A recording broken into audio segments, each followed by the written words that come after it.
Salve fratres. Pesta keluarga kudus sering kita rayakan dengan gambar yang rapi. Rumah sederhana, wajah tenang, relasi harmonis.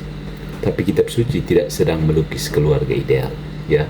Kitab suci sedang menunjukkan cara Allah bekerja. Allah tidak menyelamatkan dunia dengan teori. Dia tidak datang membawa sistem. Dia tidak turun dengan jarak aman. Allah memilih keluarga. Dan itu bukan keputusan sentimental, itu keputusan ontologis.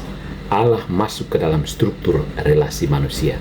Dia lahir dari seorang ibu, dia dibesarkan oleh seorang ayah, dia hidup dalam ketergantungan, ketaatan, dan waktu. Artinya jelas, keselamatan tidak terjadi di luar relasi, tetapi di dalamnya. Keluarga kudus bukan keluarga tanpa masalah. Maria mengandung tanpa bisa menjelaskan semuanya. Yusuf taat tanpa memahami sepenuhnya.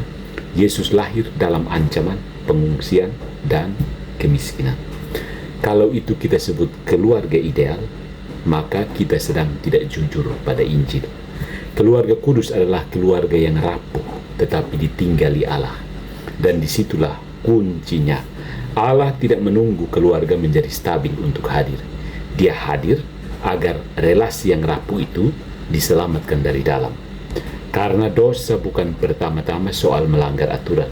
Dosa adalah retaknya relasi. Dan keselamatan bukan pertama-tama soal moralitas. Keselamatan adalah pemulihan relasi. Itulah sebabnya Yesus tidak turun sebagai guru etika yang berdiri di luar hidup manusia. Dia masuk ke dalam hidup manusia. Makan, bekerja, belajar, taat, bertumbuh perlahan. Dia menguduskan hidup sehari-hari.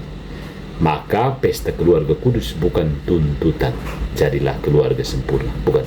Itu beban yang tidak injili. Pesta ini adalah kabar baik bahwa Allah hadir di keluarga yang tidak sempurna, di keluarga yang lelah, di relasi yang terluka, di rumah yang penuh diam dan air mata.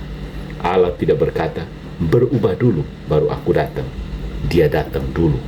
Dan dari kehadiran itulah perubahan mungkin terjadi. Nah, fratres, di zaman kita ketika keluarga ditekan oleh ekonomi, dikoyak oleh jarak LDR, dikolonisasi oleh layar dan kecepatan, keluarga kudus berdiri sebagai kritik diam. Manusia bukan fungsi, relasi bukan alat, kehadiran lebih penting daripada efisiensi.